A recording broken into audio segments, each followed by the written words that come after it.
Round table conference జరుగుతుంది. బాబాసాహెబ్ అంబేద్కర్కు ఒక Telegram వచ్చింది. నీ కొడుకు చనిపోయాడు. అంబేద్కర్ అన్నాడు, పూడ్చిపెట్టేయండి. బాబాసాహెబ్ అంబేద్కర్కు 3 కొడుకులు, 1 కూతురు, 4 చనిపోయారు.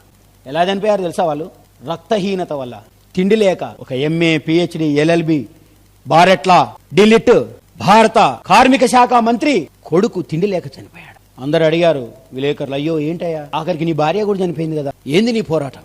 అంబేద్కర్ అన్నాడు, సోదరులారా, నా పిల్లలు చావడమే మంచిది.